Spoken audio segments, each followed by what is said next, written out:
I've been getting some questions about the lock and load AP Press as far as some problems people are having, how to resolve them, and what kind of spare parts, things like that I would recommend.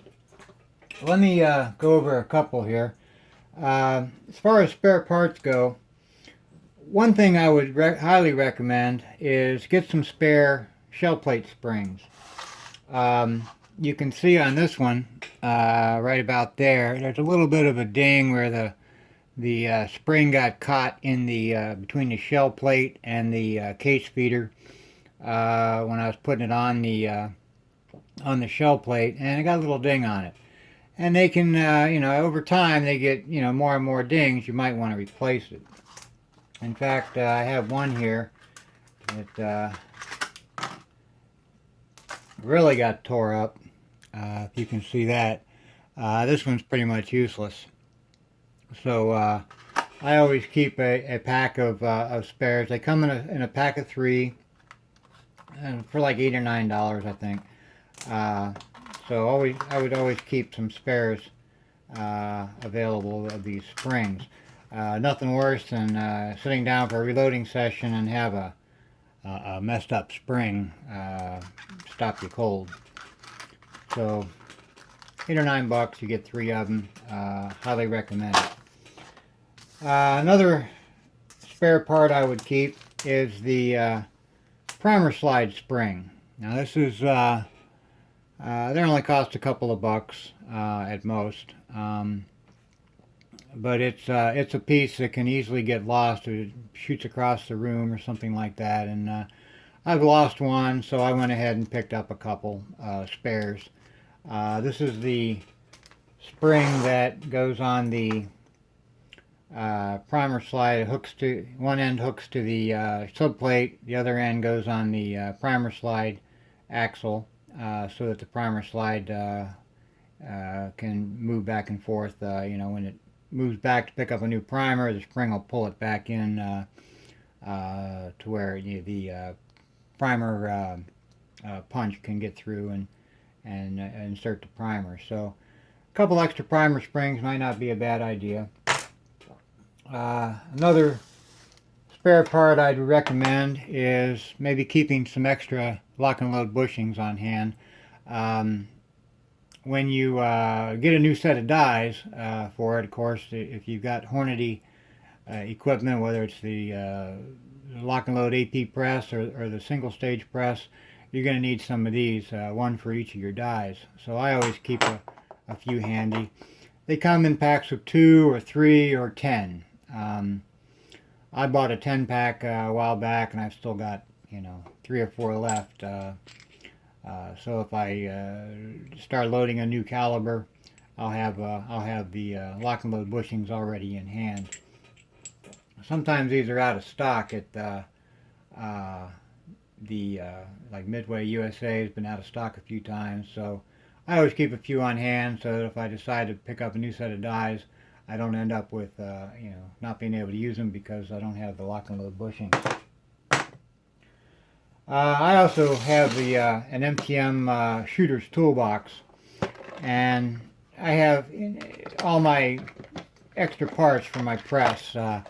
For example, I've got my extra V blocks for the case feeder in here, my extra feeding tubes and whatnot for the case feeder. I've got my bullet tubes for the bullet feeder in here. There's different sizes, small, medium, and large, etc. So this is, I also have, my extra primer punches. If I'm using the large primer punch in the press, I'll have the small primer punch. So I don't lose it. I keep it in my little shooter's toolbox here. So all my case feeder and press parts are stored in there. So that's it for spare parts. I really don't see any need for too many other spare parts. I have some extra primer feed tubes, some extra primer pickup tubes, things like that, but I only have them basically because I upgraded my primer system at one point, and I ended up with extras of the same parts. So, but I've never had to replace them. So they're just I just happen to have those spare parts. Now, as far as problems that you may encounter, by far the most common problem with the lock and load press is the little axle that holds the wheel on the primer slide will come out. Hornady puts them in there, I think, with epoxy, because epoxy is able to hold metal to metal. And I've repaired them with epoxy myself, but you know, you have to mix epoxy, and you can't mix it. You're only going to use a tiny drop of it, and so epoxy gets kind of, you know, unwieldy to use. You got to make a batch of epoxy and only use a drop of it. So what I've been using lately is Gorilla Glue. This is good for metal to metal connections, so or gluing metal to metal. So it's a lot easier to deal with than epoxy.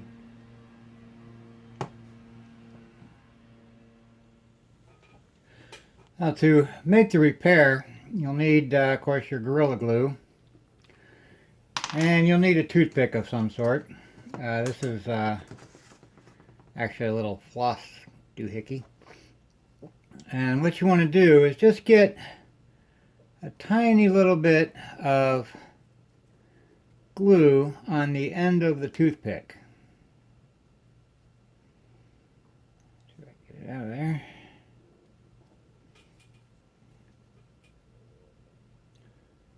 Don't need much, just a little bit. If you get too much in there, what's going to happen is it will bubble up when you put the axle in the slide. It'll bubble up a little bit and get all over the wheel and where it connects to the axle. And if that happens, then basically it's useless. You're going to have to try to get the whole thing separated.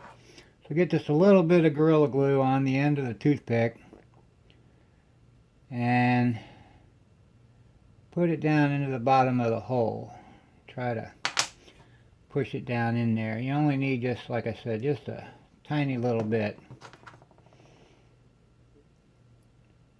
in there. And just push it down in there. And then make sure you wipe off any glue that is on the surface there. And then put the axle in. And you might even want to take a pair of pliers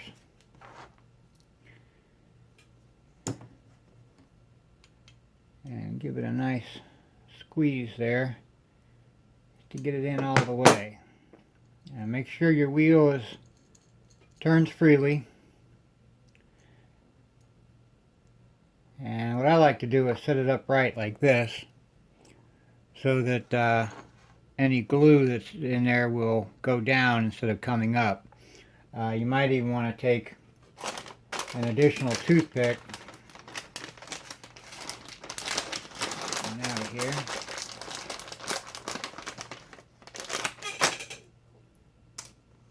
And wedge it between the wheel and the primer slide itself to kind of hold that wheel up so that it keeps it away from the glue in there. And while it's drying, you'll want to go in and rotate that wheel every once in a while, just to make sure that you didn't get any glue on the axle and you're not gluing that wheel in place. And you know, give it a couple hours to dry, and once it's done, that'll basically resolve the problem. Now, that's not to say it won't come out again. Sometimes the wheel gets the wheel gets stuck, or the primer slide gets stuck, and the wheel gets pulled against that wire that moves this primer slide back, and it'll pull that axle out again. I'm going to show you another little troubleshooting tip or an upgrade for your press that'll resolve that problem, but bear in mind that if the primer slide gets stuck and you continue pulling the handle down, you can pull that axle out again. So keep your Gorilla Glue and toothpicks on hand. Now, why does this keep happening? Well, if you look, as the arm is pulled back and the ram starts moving up, the wheel engages this cam wire here, and the primer slide is pulled back so that it can pick up a new primer from the primer tube. Well, it also has that spring on there pulling it back toward the subplate. So there's a lot of tension on this on the little axle here that the wheel is attached to. So as you know, the ram goes up and down, that pin works itself loose from inside the little hole there that it's in, and eventually it will come out of there.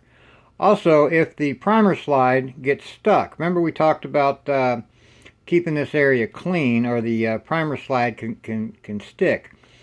If it sticks here, it's gonna all the tension, all the pressure is being put on that little pin right there, and it'll pop out of there once enough tension is achieved.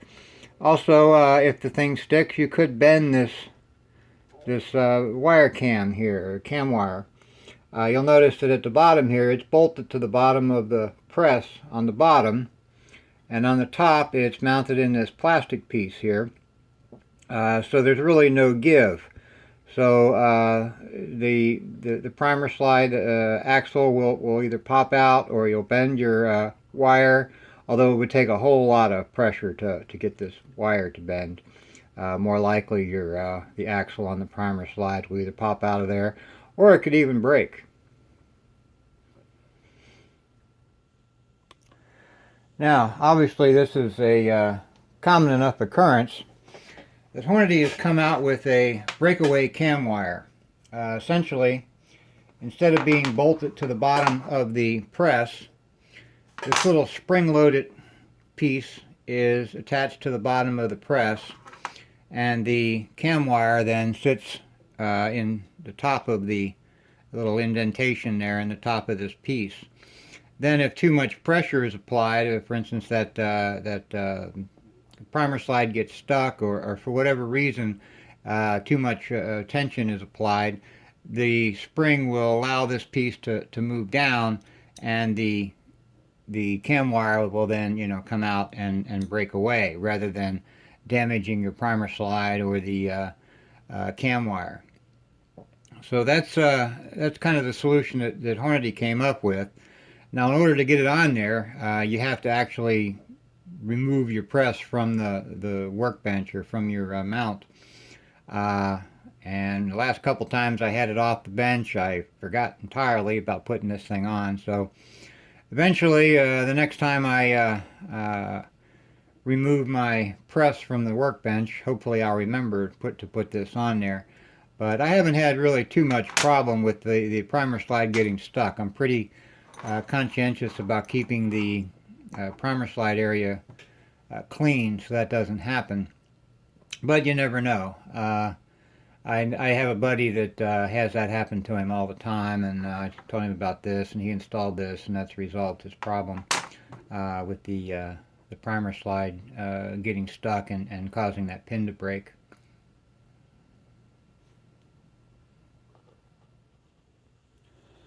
Now, while we're on the topic of the cam wire here, basically the purpose of the cam wire is to bring the primer slide back far enough so that the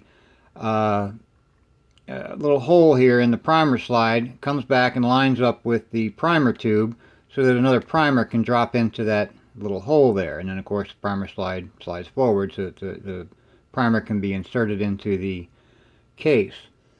Now, if it's not coming back far enough, or if it's coming back too far, you can adjust this cam wire with this plastic piece up here at the top. There's a screw right on top here, and you just basically loosen that screw, and you can move this plastic piece in and out, which will cause the cam wire here to move back and forth, so that the primer slide will either move back a little further or not as far, so that you can adjust how far back the primer slide comes and get it so that it lines up with the primer tube. So if the primer slide is not picking up a primer when the primer slide comes all the way back, you know, basically when it comes forward, then the primer hole is empty. There's no primer in there. You can make that adjustment. The other problem you may have is that it comes back too far and the primer ends up, instead of being in the hole, it's actually too far forward, so that the primer slide actually then ends up pushing the primer, and the primer gets stuck between the primer slide and the shell plate. That would be when the primer slide is coming back too far. So you can adjust that plastic piece up here at the top, so that the cam wire doesn't come back as far. So that's your adjustment for the primer slide, is this little plastic piece up here on the top. Now, one last problem you'll run into with the priming system. The priming system on the Lock and Load AP Press is probably the most problematic system on the thing. Everything else works great, but you really have to keep track or pay close attention to your priming system, because it can cause a lot of problems, as you've seen. If you're going through your reloading process and you notice that your cases are not getting a primer, in other words, you may have powder falling out of the primer hole, you know, when they drop into the bin, there's no primer in them. But the primer slide looks like it's working. It's not, if you've got the control panel, it's not sticking back all the way and giving you an alert on the control panel. What may very well be happening is that a piece of powder has dropped into the area here where the primer slide slides in and out. The slide has to be able to come all the way forward into the shell plate in order for that primer, the primer hole, to line up with the primer hole in the case, and so the primer will go in. Now, if you see, I have a tiny little piece of powder here. It's a single kernel of extruded powder, and what I'm going to do is I'm going to raise the press a little bit. I'm going to take that tiny little grain of powder with my tweezers here, and I'm going to put it in that opening between the subplate and the primer slide, and you'll see that tiny little piece of powder is holding the primer slide back. You'll see the gap right here between the subplate and the primer slide. If that happens, the primer will not line up with the primer pocket in the case, and when you go to prime it, the primer just simply will not go into the primer pocket. Now, you should be able to feel that when you push forward on the arm. You should be able to feel that there's no movement, and typically when you're priming a case, you can almost feel that primer go up into the primer pocket. If you're not feeling that, and if your cases are coming out without a primer, what you'll need to do is raise your ram a little bit, get that primer slide to move back, and then what I do is I have a little brush that I use to clean out my primer slide area, and try to get that piece of, you know, whatever debris is in there. It's usually a piece of powder. try to get that out of there. Maybe even blow on a little bit and get that powder out of there, and then check it again and make sure that the primer slide is coming all the way forward and that there's no gap like you see here between the primer slide and the subplate. So that's a very common problem. And you just need to make sure you keep an eye on the primer system here, because as you'll see, or you can see there, a single kernel of extruded powder or even ball powder will hold that primer slide from going all the way in, and you won't be getting your cases primed.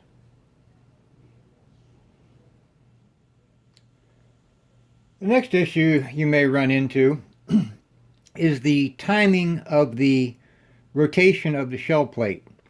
Now, the shell plate rotates partially on its way up when the ram is on its way up, and then it rotates again when the ram is on its way down. Now, you'll notice here that the shell plate has actually rotated a little bit too far on its downward travel. In fact, I can push that and you'll feel it kind of click into place there if I move it counterclockwise. Let me do that again so you can watch it, and you can see the how it goes a little bit too far and actually touches the V block here from the case feeder. We go up, the shell plate rotates a little, and then it rotates again on its way down, and you'll see it comes in contact with the V plate here, or the V block. And if you look closely, you'd be able to see the primer system is a little bit out of whack there. It's the primer is off to this side of the shell plate. It's not centered. So when you go to prime the case, the primer is not in the right place and won't work. If I simply take my thumb and push it back a little bit, you'll see that it clicks into place. So what's happening then, on the downward stroke of the ram, the shell plate is actually traveling too far. Now, to adjust that, there's an adjustment down at the bottom here. Let me move the camera down here a little bit for you. And if you rotate the arm, you'll see these two pawls here. It's P-A-W-L-S, not like a cat's paw. They're spring-loaded. One is right here, and one is right here. And there's a screw, an adjustment screw, right next to each one of them. That's a 3/32 inch hex head screw. The pawl on the, well, both the pawls engage this star-shaped gear that's at the bottom of the ram, and that's what actually turns the shaft that turns the shell plate up on the top. The pawl on the left governs the rotation of the shell plate when the ram is on its way down. The pawl on the right governs the rotation of the shell plate on its way up. So since we're having a problem with the shell plate actually moving too far on its way down, we're going to need to adjust the left-hand pawl. Now, if I move it counterclockwise, that's going to cause the shell plate to move further, or to rotate further. So in this case, since it's already going too far, I want to adjust this adjustment screw clockwise. So I'm going to go ahead and do that.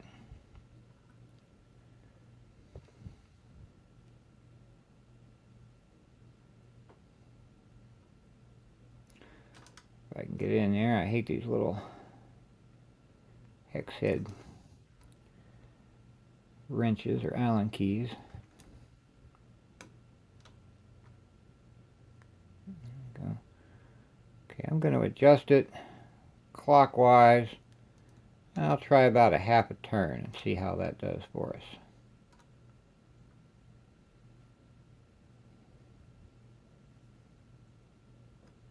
Okay, so I've made the adjustment.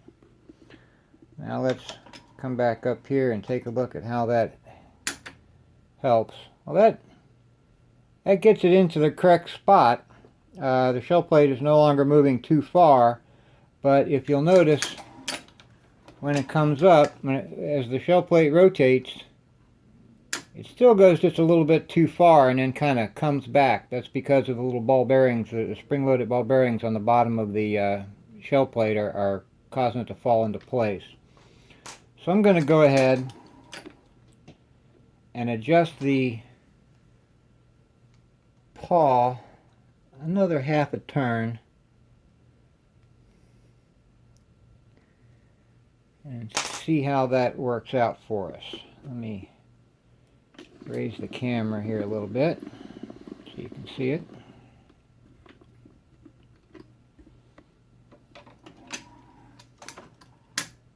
There we go. Now the shell plate is going right into position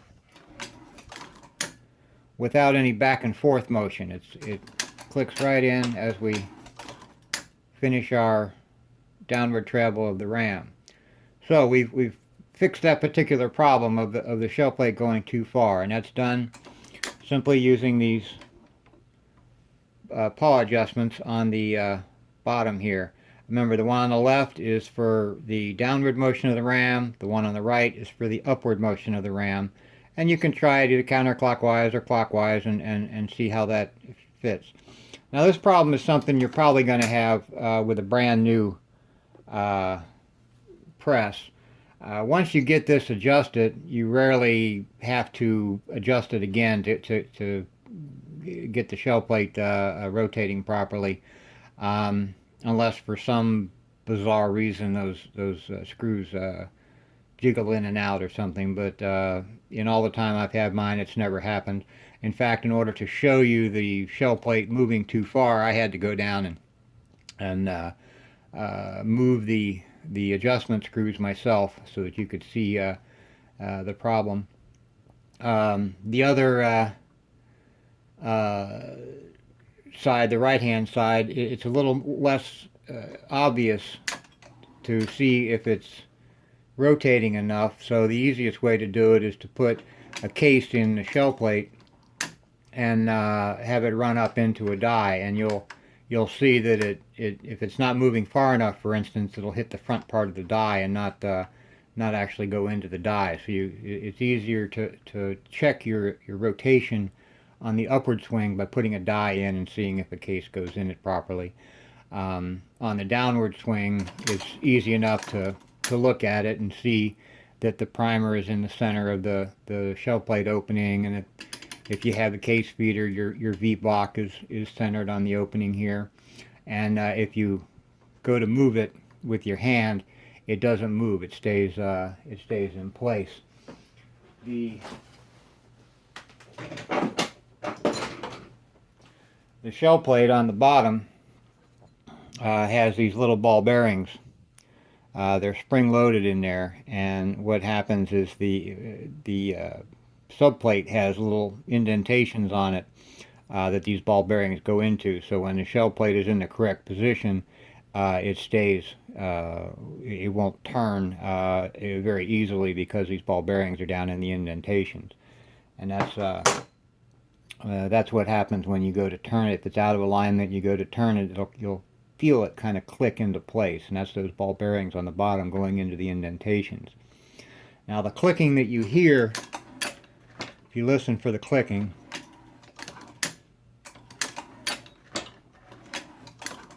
if you hear that, that's those paws going in and out. When you're going, the ram is going down, the right hand paw slips underneath the gear, and then once it clears the gear, it snaps back up because it's spring-loaded. And that's the clicking that you hear when the ram is going up and down. So that's how to adjust the shell plate rotation. And that's something you'll only experience probably with a brand new press. And once you get it adjusted properly, you'll rarely have to do that again. That's all for this video. I hope you liked it. If so, please click the like button. Maybe even subscribe to my channel. Thanks for watching, and happy reloading.